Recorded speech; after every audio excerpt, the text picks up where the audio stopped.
Hello guys, welcome to my channel Deepa education ji. आज की इस वीडियो में मैं वनडे एग्ज़ाम में railway RRC, railway group D exam, लेखपाल, पेट एग्ज़ाम में जो भी सामान्य विज्ञान के जो सिलेबस है उसके से संबंधित कुछ प्रश्न लेकर आई हूँ। ये प्रश्न आपकी परीक्षा के लिए बहुत ज़्यादा इम्पोर्टेंट है। इसके अलावा ये क्वेश्चन को कर लेने के साथ साथ हमारे कुछ ऐसे भी फैक्ट्स हैं जो इसके साथ साथ रिवीजन हो जाएंगे। तो लेट्स स्टार्ट। सबसे पहले हम जानेंगे पहला क्वेश्चन। यहाँ देखते हैं, पहला क्वेश्चन है कि प्रोटीन शब्द का प्रयोग किसने किया था। तो प्रोटीन शब्द का प्रयोग जे बर्जेलियस ने किया था। ध्यान रखिएगा, ये नाम बहुत ज़्यादा इम्पोर्टेंट है। प्रोटीन शब्द का प्रयोग जे बर्जेलियस ने किया था। आपको पता है कि पोषक पदार्थ की अगर हम बात करें तो 6 कुछ मुख्य पोषक पदार्थ हैं। हाँ, उसमें से प्रोटीन भी बहुत ज़्यादा इम्पॉर्टेंट है।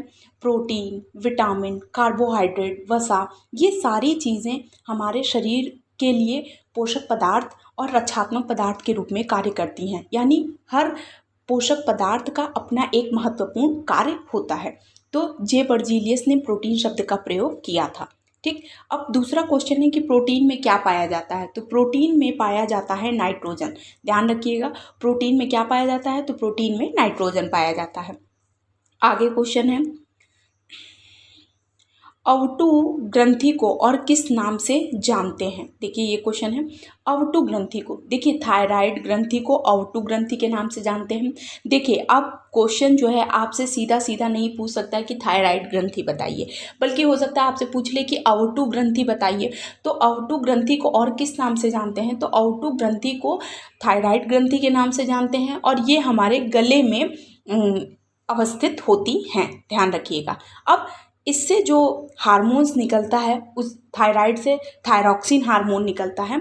और नेक्स्ट क्वेश्चन हम लेते हैं दो कि थायरॉक्सिन की कमी से होने वाला और इसकी अधिकता से होने वाला रोग। देखिए कोई भी हार्मोन्स अगर उसकी अधिकता हुई बहुत ज़्यादा तब भी वो शरीर के लिए हानिकारक है, और अगर कमी हुई और बहुत ज़्यादा कमी हुई तब भी उससे शरीर के लिए हानिकारक है। तो अगर हम सबसे पहले क्वेश्चन पूछा जाता है, ये जो मैंने यहाँ पे लिखाया है जड़ मानवता, ये रोग अक्सर पूछ लेता है कि जड़ मानवता किसकी कमी से होता है। तो देखिए थायराइड ग्रंथि से निकलता है थायरॉक्सिन हार्मोन, उसकी कमी से होने वाला रोग है जड़ मानवता, मिक्सिडिमा, हाइपोथायरॉयडिज्म और घेंघा रोग। देखिए घेंघा आपसे क्वेश्चन सामान्यतः पूछा जा सकता है कि घेंघा किस की कमी से होता है। तो आप बता सकते हैं कि आयोडीन की कमी से और विटामिन डी की कमी से घेंघा रोग हो सकता है। लेकिन अगर आपसे पूछे कि थायरॉक्सिन की कमी से कौन सा हो सकता है, तो जड़ मानवता होता है, मिक्सिडिमा होता है, हाइपोथायरॉयडिज्म होता है और घेंघा रोग होता है। तो ये याद रखिएगा कि इसकी कमी से, यानी कमी से होने वाला रोग। आगे है थायरॉक्सिन की अधिकता से होने से क्या होता है। तो देखिए थायरॉक्सिन की अगर बहुत ज़्यादा अधिकता हुई तो टॉक्सिक ग्वाइटर होता है, यानी ये गले में ही होता है। ध्यान रखिएगा, ग्वाइटर जो होता है वो गले में ही होता है, गले का आकार फूल जाता है, एक तरीके का घेंघा रोग होता है जिस तरीके से। और एक्सोपथैल्मिया, ये रोग हो जाता है थायरॉक्सिन की अधिकता से, टॉक्सिक ग्वाइटर और एक्सोपथैल्मिया। देखिए ये वो क्वेश्चन है जो आपकी परीक्षा में किसी न किसी प्रारूप में बार बार पूछे जाते हैं। ठीक, आगे क्वेश्चंस की अगर हम बात करें तो दूसरा क्वेश्चन है, मास्टर ग्रंथि किसे कहते हैं। तो देखिए पहली चीज़ आप जानिए कि मास्टर ग्रंथि पीयूष ग्रंथि को कहते हैं। अगर आपसे पूछे कि मास्टर ग्रंथि को और किस नाम से जानते हैं, तो आप बता सकते हैं कि पीयूष ग्रंथि को जानते हैं। अब इसे हम समझ सकते हैं कि मास्टर ग्रंथि क्यों कहते हैं। पहली चीज़ तो ये हमारे मस्तिष्क में अवस्थित होता है। ठीक, आप सिचुएशन जानते रहिए किस जगह ये सिचुएटेड होते हैं। तो पहली चीज़ कि ये मस्तिष्क में अवस्थित होते हैं, फिर इनके माध्यम से शरीर की सभी क्रियाओं को जो है वो नियंत्रित निर्देशित किया जा सकता है, इसीलिए इसे मास्टर ग्रंथि कहते हैं। ठीक, ध्यान रखिएगा, ये भी क्वेश्चन कई बार आपकी परीक्षा में आया हुआ है। मनुष्य का कशेरुक दंड कितनी कशेरुकाओं से मिलकर बना होता है।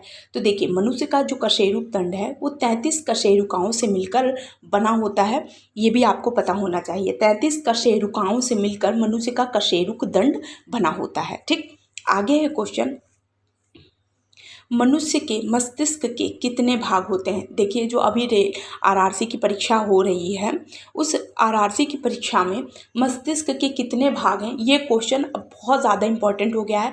क्योंकि देखिए आरआरसी की जो लगातार परीक्षाएं हो रही हैं, सितंबर माह में जो भी परीक्षाएं अभी तक हुई हैं उसमें ये क्वेश्चन आपका 2 से 3 बार रिपीट हुआ है कि मस्तिष्क के कितने भाग होते हैं। 3 भाग होते हैं, अग्र मस्तिष्क, मध्य मस्तिष्क और पश्चिम मस्तिष्क। यानी कि ये क्वेश्चन आपके लिए इंपॉर्टेंट हो जाता है। मस्तिष्क के कितने भाग होते हैं, अग्र मस्तिष्क, मध्य मस्तिष्क और पश्चिम मस्तिष्क। ध्यान रखिएगा, इस टाइप के क्वेश्चन आपकी परीक्षा में चूंकि आ रहे हैं तो आप ये याद रखिए कि ये क्वेश्चन बार बार परीक्षा में आने वाले प्रश्न हो गए हैं। ठीक, आगे क्वेश्चंस की बात करें तो दूसरा क्वेश्चन था कि विटामिन का आविष्कार किसने किया था। तो फंक महोदय ने 1911 में विटामिन का आविष्कार किया था। विटामिन का आविष्कार किसने किया था, तो फंक महोदय ने 1911 में विटामिन का आविष्कार किया था। फिर देखिए एक और पोषक पदार्थ है जो एक पीढ़ी से दूसरी पीढ़ी में जो आंशिक गुण वितरित होते हैं वो किस पोषक पदार्थ से जाते हैं। ध्यान रखिएगा, एक पीढ़ी से जो दूसरी पीढ़ी में नहीं कहते हैं कि जीन्स जो आनुवांशिक गुण हैं वो वितरित, तो इसमें जो है न्यूक्लिक अम्ल जो है एक ऐसा पोषक पदार्थ है जो एक पीढ़ी से दूसरी पीढ़ी में आनुवांशिक गुणों को वितरित करता है। ठीक, ध्यान रखिएगा, इंपॉर्टेंट हो जाता है। ऐसे क्वेश्चन आपकी परीक्षा में आने की संभावना बहुत ज़्यादा बढ़ जाती है। क्यों? क्योंकि देखिए इस टाइप के क्वेश्चन आपकी परीक्षा में चूंकि आ गए हुए होते हैं।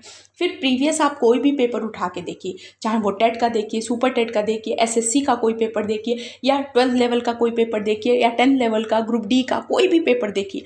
आपको पेपर देखने से आपको पता लगता है कि किस टाइप के क्वेश्चन आपकी परीक्षा में बार बार आ रहे हैं। तो देखिए इस टाइप के क्वेश्चन आपकी परीक्षा में बार बार आए हुए हैं।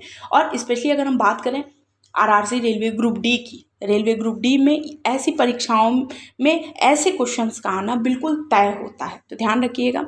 आगे हम बात करते हैं प्रोटीन कितने प्रकार का होता है। तो देखिए मैंने आपको पहले बताया कि प्रोटीन 3 प्रकार के होते हैं, सरल प्रोटीन, संयुग्मी प्रोटीन और व्युत्पन्न प्रोटीन। ठीक, सरल प्रोटीन, संयुग्मी प्रोटीन, व्युत्पन्न प्रोटीन मैंने यहाँ पर बता दिया है कि 3 होते हैं, तीनों के नाम बताएं। मैरेस्मस रोग के लक्षण क्या होते हैं। तो देखिए मैरेस्मस रोग के लक्षण ये होते हैं कि इसमें बच्चों की मांसपेशियाँ जो होती हैं वो ढीली हो जाती हैं, यानी छोड़ देती हैं, मांसपेशियाँ थोड़ी लूज हो जाती हैं। शरीर के भार का कितना प्रतिशत भाग जल का होता है। तो 65 से 75% भाग शरीर में जल का होता है। ठीक, आगे क्वेश्चन की बात करें, वसा क्या होती है। तो वसा ग्लिसरॉल और वसीय अम्ल का एस्टर होती है। ठीक, वसा ग्लिसरॉल और वसीय अम्ल का एस्टर होती है। ठीक, तो देखिए यहाँ पर मैंने आपको कुछ क्वेश्चन जो साइंस की परीक्षा में आपके बार बार जो आ रहे हैं उनके बारे में मैंने आपको यहाँ पर बताया है।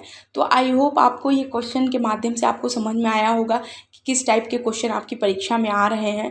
और इन क्वेश्चंस को कराने का मेन उद्देश्य ये है कि आपके क्वेश्चन जो रिपीट हो रहे हैं बार बार जो परीक्षा में आ रहे हैं उनके माध्यम से आप जान सकें कि किस टाइप की परीक्षा, किस टाइप के क्वेश्चन आपकी परीक्षा में आ रहे हैं।